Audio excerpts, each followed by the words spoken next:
매경 기사고 파월 한마디에 다시 테슬라의 시간 10% 넘게 급등. 테슬라 주주님들 행복하시겠습니다. 한때는 많이 떨어졌죠. 얼마 전까지만 해도 많이 떨어졌는데 다시 또 뭐 하루 만에 뭐 10% 넘게 급등했다는 그런 뉴스 나오는데, 자 보시죠. 왜 그래 됐는가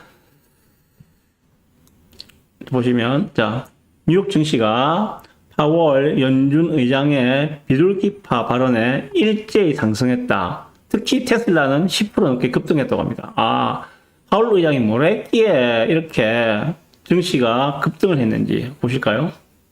자, 파월 의장은 최신 지표와 그의 앞선 지표는 우리가 디스인플레이션 경로로 돌아가고 있음을 어느 정도 시사한다 라고 했다고 합니다. 그래서 우리는 인플레이션을 우리의 목표치를 향해 되돌리는데 상당한 진전을 이뤄냈다 라고 발표했다고 합니다.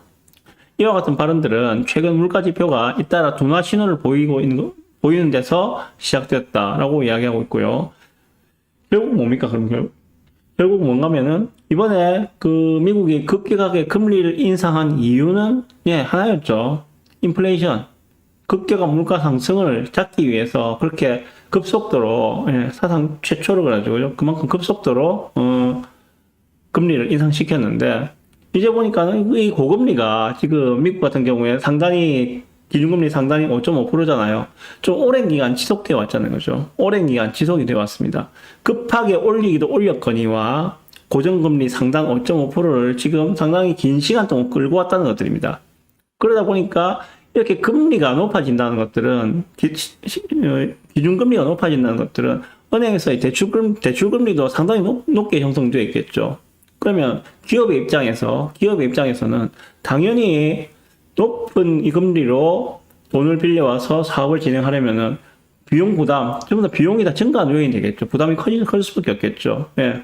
그렇게 비용 부담이 커지니까 실제로 가격 상승을 이건 말씀을 안 되고, 일단 그런 부담들이 있다는 것들입니다. 그러다 보니까 지금 그걸 견디지 못하는 기업들은 이제 슬슬 힘들어하는 모습들로 나올 수밖에 없고, 그런 것들이죠. 그러다 보니까 하는 이야기가 이제 지표에서는 인플레이션이 아니라 디스인플레이션으로 가고 있는 것 같다라고 이야기하고 있고, 그 연준이 이야기하는 인플레이션 목표치를 2%대로 낮추는 것, 그것도 이제 어느 정도 상당한 진전을 이뤄내고 있다라고 이야기하는 것입니다. 결국 이건 어떻게 해석해야 되는가? 이제 더 이상의 고금리를 지속할 이유는 없을 것 같다라고 시장은 해석을 했고, 그래서 그에 따라서 뉴욕 증시가 급등을 했다. 특히 테슬라는 실적 발표도 좋게 나와서 10% 지상을 급등을 했다. 뭐 이런 이야기를 하고 있는 것입니다. 여기에 대해서 제 의견을 좀 말씀드릴게요. 자, 미국 경제가 지금 장기간 고금리로 인플레이 압력들은 점점 줄어들고 있고, 이제는 디스인플레이션을 생각해야 하는 시기이다. 방금 말씀드렸지만 금리를 급격하게 올린 이유는 인플레를 잡기 위해서였고, 이제 그 목적을 거의 목전에 둔 그런 단계로, 만약에 더 이상 계속해서 고금리를 지속하게 된다면은 경기 침체로 빠질 수 있다는 우려의 목소리도 나오고 있는 상황이다라고 보시면 될 것 같습니다. 그래서 하반기에는 금리 인하 돌입이 거의 기정사실화되고 있고, 그런 그 기정사실을 시장이 받아들이면서 자산 시장이 지금 뜨겁게 달구어지고 있다는 그런 기사를 보시면 될 것 같아요. 한국 같은 경우에는 현재 우리 한국은 기준금리가 3.5%입니다. 그죠? 3.5%. 그런데 현재 주택담보대출금리는 3% 중후반대 정도로 보시면 됩니다. 4% 언더로 지금 주담대를 빌릴 수 있으니까요. 우리 일반인 같은 경우에 특수한 사람들은 뭐 더 낮게도 빌릴 수 있다는데, 우리 일반인 같은 경우에는 3% 후반대로 보시면 될 것 같습니다.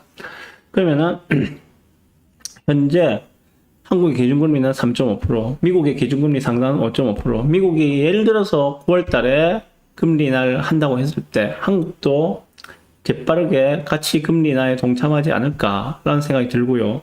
지금 유럽과 캐나다는 이미 금리 인하에 돌입을 한 상황이죠. 한국은 미국과의 그 한미 간 금리 역전이 너무 크기 때문에 2%가 나기 때문에 한국이 먼저 선제적으로 하지는 못하고 있는 상황이고, 미국이 내린다면은 한국도 아마 그 정도의 폭으로 내리지 않겠는가라고 생각이 드는데, 어쨌든 시장금리가 지금 우리 주담대가 제가 3% 후반대로 말씀드렸잖아요. 그죠? 예. 근데 한국의 기준금리는 3.5%로 말씀드렸습니다. 만약에 9월 달에 아니면 10월 달에 한국의 기준금리를 3.25%로 낮춘다면은, 예. 우리 시장금리, 주담대 금리도 조금 더 낮아지겠죠. 그런데 기준금리와 시장금리는 좀 다르잖아요. 그죠? 네, 기준금리와 시장금리는 금리가 통상 기준금리보다 선행한다고 이야기를 많이 합니다. 시장금리가 기준금리보다 선행을 한다. 네. 그래서 지금 제 생각에는 어느 정도 시장금리가, 많이 내려와 있는 상황이다. 기준금리에 대비해서 많이 내려와 있는 상황이다. 그래서 이런 상황에서 만약에 기준금리가 3.5%에서 3.25가 된다 하더라도 뭐 시장금리가 현재 3% 제가 후반대로 말씀드렸죠. 그죠? 요게 뭐 급격하게 뭐 3.5% 언더로 떨어지고 좀 그럴 가능성은 좀 별로 없을 것 같고 모릅니다. 그건 그때 해봐야 아는 거고 일단 제 생각인데 어쨌든 이미 선반영이 많이 되었기 때문에 가산금리가 지나치게 낮아 보인다. 그 은행이 그 자금 조달하는 그 수신금리에 가산금리를 더해서 여신금리, 대출금리가 조성이 되는데 가산금리가 좀 많이 적게 책정되어 있는 것 같다. 그래서 기준금리가 내려간다고 해도 우리 그 시장금리, 대출금리가 뭐 그만큼 내려가기는 조금 힘들어 보이지 않겠는가 그런 생각도 듭니다. 그건 돼봐야 하는 거니까. 어쨌든 긴 시간 동안에 자산시장을 짓누르고 있던 그러한 그 금리란 이슈는 이제 사실상 종말을 구하지 않았는가라고 생각이 들고요. 동시에 이제부터는 수급의 시간이다. 예, 공급 물량과 거래량을 중심으로 좀 시장을 보시면서 자신의 포지션을 결정하시면 좋겠다. 네, 그렇게 말씀드리고 싶습니다.